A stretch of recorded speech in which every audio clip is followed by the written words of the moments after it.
মজার মজার খাবার দেখলে কার মাথা ঠিক থাকে বলেন। হোম ফুড স্পেস থেকে আমি এই মজার মজার ডেজার্টের কম্বো গুলো অর্ডার করেছিলাম। আজকে আমি আপনাদের সাথে শেয়ার করব এই মজার মজার ডেজার্ট গুলোর টেস্ট কেমন ছিল। রসমালাই কাপ মিনি সাইজ মাত্র 150 টাকা ছিল। ভাবা যায় 150 টাকা দিয়ে কিন্তু তুমি এইরকম একটা ছোট্ট মিনি রসমালাই কাপ টেস্ট করতে পারবে। ভ্যানিলা এটার প্রাইসও ছিল মাত্র 150 টাকা। এটার টেস্ট একদম ডিফারেন্ট ছিল, আমার কাছে অনেক বেশি ভালো লাগছে, যার কারণে আমি আবারও নেক্সট টাইম অর্ডার করবো। তোমরা যারা যারা হোম ফুডিস থেকে এইরকম ডেজার্ট আইটেম গুলো অর্ডার করতে চাও, তারা চাইলে প্রথম অবস্থায় এই মিনি কম্বো গুলো কিন্তু আগে ট্রায়াল দিয়ে দেখতে পারো। ম্যাঙ্গো মিল্ক টাপ এটার প্রাইস ছিল মাত্র 250 টাকা। এই আমের সিজনে যারা এটা একবারও ট্রাই করোনি, তারা কিন্তু একবার চাইলে টেস্ট করে দেখতে পারো। এটার ফ্লেভারটা কিন্তু একদম অন্যরকম ছিল। এত কম প্রাইসে আমি কিন্তু কোথাও দেখিনি।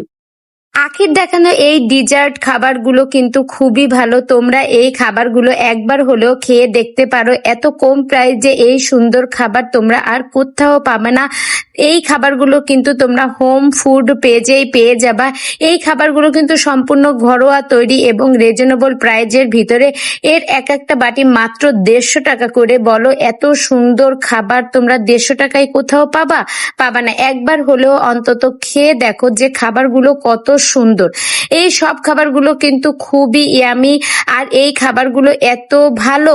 এই খাবারগুলো কিন্তু আমি আগে পরে অনেকবার খেয়েছি, কিন্তু এত কম দামে কোথাও পাইনি। যে এটা একটা বক্স মাত্র 150 টাকা করে।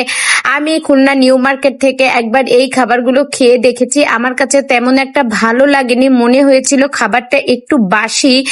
আর এই খাবারগুলো সম্পূর্ণ 250 টাকা করে করে এক একটা বাটি ছিল।